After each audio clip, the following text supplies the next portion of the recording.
Welcome back to the Repro Review Show. I'm your host Doug, and today we are talking about a game that was released in Japan and Europe on the Sega Mega Drive, but never made its way to the Genesis here in North America. It is the sci-fi gritty action game, Alien Soldier. Alien Soldier is a run-and-gun game developed in 1995 by Treasure, the same team that made Gunstar Heroes, and published by Sega. While it got a physical release in both Japan and PAL regions, it was only released in North America over the Sega Channel, a cable service where you can play games, likely made to contend against Nintendo's broadcast satellite service. As such, the majority of us in the Western Hemisphere didn't get to play it on its original hardware, so thankfully there have been reproduction cartridges made that are compatible with the Sega Genesis. The backstory is long and in-depth, and all here in an opening title crawl. Huh. Yep. Oh, this really takes a while. Okay, let's see how long this is. Oh, I don't have time to read all this. Okay, the TLDR is that you play Epsilon Eagle, and he's on a mission to kick the butt of Shy Tiger, who is a bad guy doing bad things. Look, this stuff is barely relevant to the actual gameplay. I guess you can read all this if you want to, but what you really need to know is you're the dangerous Birdman, and you're gonna kill the bad guys. I really appreciate that they put more thought into the story beyond Save the Princess. It's actually quite complex, but for a run-and-gun game of this nature, it's just really not that necessary. One of my favorite aspects of the game is how it looks. The later days of the 16-bit era were astounding in their visual presentation. The backgrounds are detailed, the sprites are animated and lively, and the bosses, oh, the bosses. Kudos to the art design team behind this game because it is insane. Who came up with these designs? I don't know what they're called, but so far I've got Cyborg Werewolf Wolverine, Obese Samurai Turtle, Mean Mothra, Wasp Farting Phallus Face, and the White Ranger Zord from the 90s Power Rangers movie. Okay, that last one might need a little bit of work for the name, but I'm not wrong. Me? I was a Nintendo kid. Games like this were not on my radar when growing up. This game has Sega written all over it. Let's face it, SNES games just didn't look like this. It's a bit too edgy and morbid.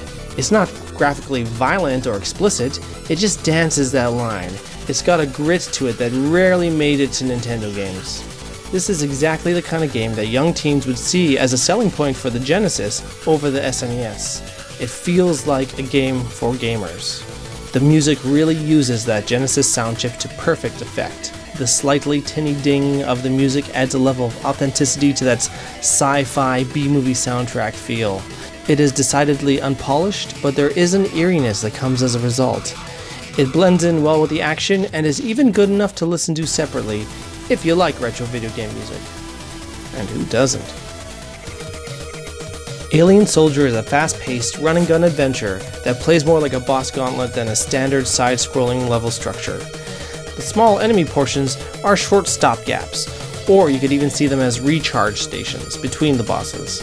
You get to choose 4 of 6 weapons to equip, each with different strengths. Their effectiveness changes depending on who you're fighting, so there may be a bit of trial and error as you find the best possible combination of blasters for a level. You can select your weapon by pressing A, fire by pressing B, and jump with C. The remaining controls are a little more complex and require some getting used to, which is only difficult because of the pace of the game. Before you start your game, there is a screen where you can test your moves in practice, and I recommend using it. You don't get much in the way of time to calculate your moves, so you have to get used to the controls fast to get anywhere in this game. The hardest boss for me to beat was the first boss, because once you get used to the controls enough to beat that guy, chances are you'll have enough skill to pass the next few bosses. There is no save feature, but after every boss there is a checkpoint, and you get infinite continues. There is, thankfully, a thorough password system, and it's only 4 characters, so it doesn't take much to pick up where you left off. So while it is extremely difficult, it isn't unfair, and doesn't punish you harshly for failure. Failure is just part of the process. You can play it in small doses if you need to. Sometimes you'll get stuck and need a break, and hey, I get it. Don't worry. It's just like me when I got stuck on Texas Chainsaw Lobster here. I also recommend setting the game from its default super hard to, hey, super easy? Yeah, right. I will not be shamed for trying to preserve my sanity. Alien Soldier is as hard as a dick. It was clearly developed for seasoned players because the learning curve is steep and the pace is relentless. But there's something really compelling about the way it plays. I do wish it eased players in better, but if you can accept that you're playing something not meant for novice retro gamers, you'll have a good time. There's just a wall that you need to break through. And truthfully, I love boss battles. And I love late-gen 16-bit games, so this game speaks my language.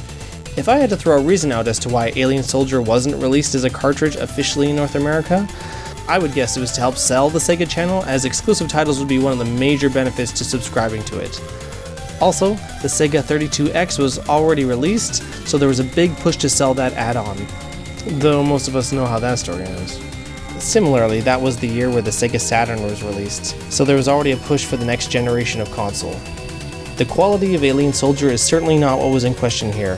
I think that there was just too much happening at Sega for them to focus on publishing late Genesis titles. Alien Soldier was just a victim of the big changes in the industry, but the cult fan base this game seems to be gathering speaks for itself.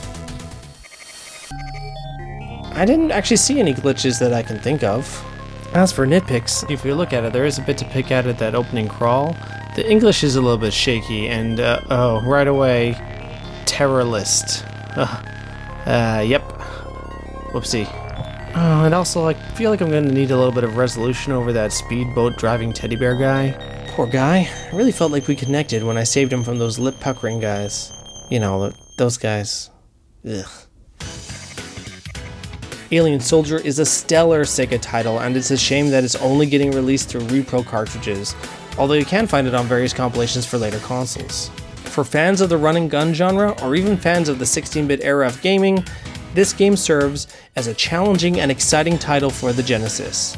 So in the end, I have to give Alien Soldier on the Genesis 4.5 out of 5 superhuman samurai cyber turtles. That is essential for any gamer. Thank you so much for watching the Repro Review Show. We'll see you next time.